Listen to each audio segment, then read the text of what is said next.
Welcome to பென்டிவ் study. இன்றைக்கி நம்ம வரப்போகிற டிஎன்பிஎஸ்சி எக்ஸாம்ஸில் யூஸ் ஆகிற மாதிரி திருக்குறள் தான் பார்க்க போகிறோம். திருக்குறள் வந்து யூனிட் 8, இப்போ யூனிட் 6ஆக மாறிடுச்சு. அது வந்ததுலேருந்துங்க நம்ம தனியாக தான் காமிக்கிறோம், சரிங்களா? தனியாக தான் இருக்குது. திருக்குறள் பார்த்து பயப்பட தேவையில்லை, அது நம்ம ஆல்பத்துலேயும் சொல்லிட்டு இருக்க வேண்டியதான். திருக்குறளை பொறுத்த வரைக்கும் 2 மெட்டீரியல் போதும். ஒன்று இந்த previous year question up to prosecutor examination வரைக்கும் நான் கவர் பண்ணிட்டேன். இந்த 334 கொஸ்டினையும் பாருங்கள். ப்ளஸ் இந்த book back question related to Thirukkural. இது அப்படியே புக் பேக்னால் நம்ம நார்மலாக இருக்க ஜென்ரல் ஸ்டடீஸ் மாதிரி இருக்குது, ஒரு எக்ஸசைஸ் மாதிரி இருக்கும். இந்த ஃபில் இன் தி பிளாங்க்ஸ் மாதிரி இருக்கும். ஒரு திருக்குறளை கொடுத்து என்ன அப்படின்னு சொல்லி கேட்குறதா மாதிரி இருக்கும். ஒரு படம் கொடுத்து அது என்ன திருக்குறளை ரெப்ரசன்ட் பண்ணுறது, ஒரு எக்ஸசைஸ் மாதிரி இருக்கும். அந்த 363 இது both old and new books நான் கவர் பண்ணிட்டேன். அதை மட்டும் நீங்கள் கோ த்ரூ பண்ணுங்கள், போதும், சரிங்களா? மற்றபடி எதுவும் டெப்த்து படிக்க தேவையில்லை திருக்குறளுக்கு. திருக்குறள்லேருந்து ஒரு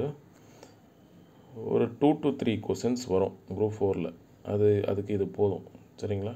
நீங்கள் டெப்த்தை எடுத்து திருக்குறள் ஒரு இதாக எடுத்து படிச்சுட்டு இருக்காதீங்க, டைம் வேஸ்ட் தான். அதுக்கு நீங்கள் தமிழ்லேயும் மென்டல் எபிலிட்டிலையும் டைமை ஸ்பெண்ட் பண்ணுங்கள்.